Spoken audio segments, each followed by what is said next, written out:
ഇരിക്കുന്നു. കുരിശുമരണം വരിക്കുന്നതിന് മുൻപ് ഈശോ തൻ്റെ ശിഷ്യന്മാരുടെ ഒപ്പം അവസാനമായി കഴിച്ച അത്താഴത്തിൻ്റെയും അതിനു മുൻപായി അദ്ദേഹം അവരുടെ കാലുകൾ കഴുകിയതിൻ്റെയും ഓർമ്മ പുതുക്കലാണ് ഈ ദിനം. നമ്മളിന്ന് പെസഹാപ്പം തയ്യാറാക്കുകയാണ്.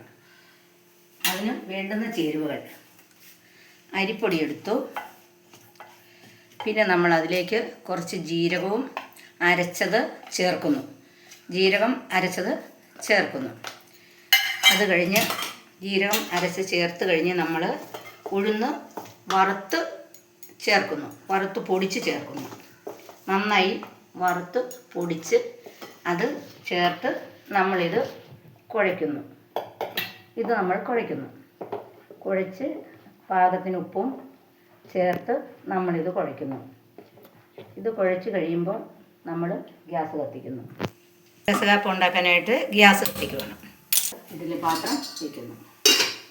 അപ്പോൾ അടിയിൽ വെള്ളം ഒഴിച്ചിട്ടുണ്ട്. ഇതിൽ പാത്രം നമ്മൾ സെറ്റ് ചെയ്യും. ഇനി നമ്മൾ പെസഹാപ്പത്തിനുള്ള സാധനങ്ങൾ ചേരുവകൾ ചേർക്കുകയാണ്. അതായത് അപ്പത്തിന് ചേർക്കേണ്ട കാര്യങ്ങളൊക്കെ ഞാൻ പറഞ്ഞല്ലോ. അതായത് ഇനി നമ്മൾ പെസഹാപ്പം തയ്യാറാക്കി വെച്ചിരിക്കുമായിരുന്നു. അത് നമ്മൾ കോരി എടുത്ത് ഒഴിക്കുന്നു.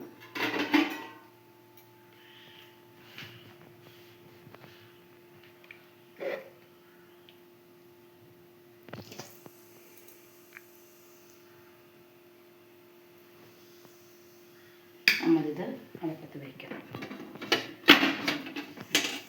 ഇനി നമ്മളിത് അടച്ച് വേവിക്കുന്നു.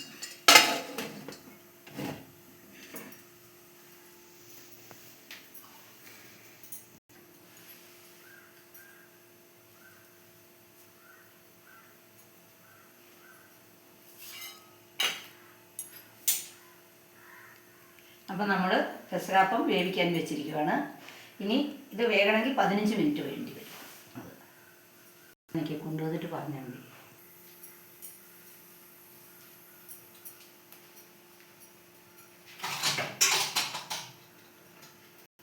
നമ്മൾ അവസാന ഞായറാഴ്ച ഈ കുരുത്തോല കൊണ്ടുവന്നിട്ടാണ് നമ്മളപ്പം പുഴുങ്ങാൻ വയ്ക്കുമ്പോൾ ഇത് കുരിശോടുകൂടി നമ്മളിത് ആദ്യത്തെ അപ്പം പുഴുങ്ങുന്നത് കുരിശ് വെച്ചിട്ടാണ്.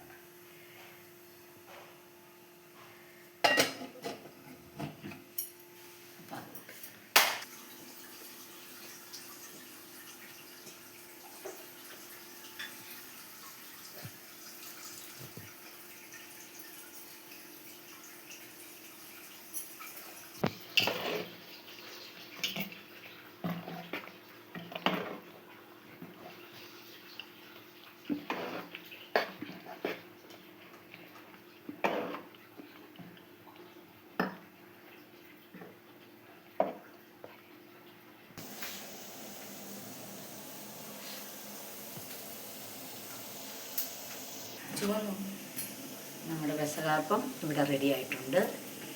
ഇനി നമുക്ക് ഇത് അടച്ചു വയ്ക്കാം. ഇത് നമ്മൾ അത്താഴത്തിന് മാത്രമാണ് ഇത് കുരിശൊപ്പം മുറിക്കുകയുള്ളൂ.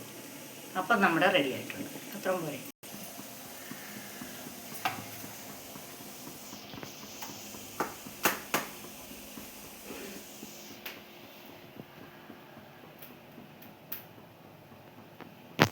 എന്തോരം വെള്ളം ഒഴിച്ചിട്ടുണ്ട്.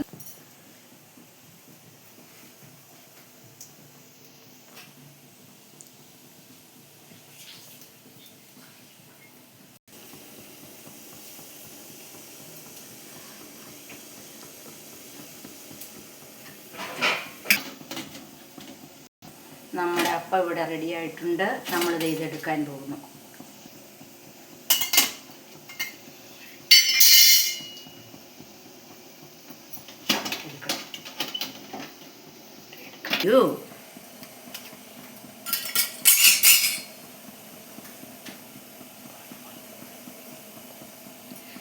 അപ്പം റെഡി ആയിട്ടുണ്ട്. ഇപ്പോൾ അടിപൊളിയെ റെഡി ആയിട്ടുണ്ട്.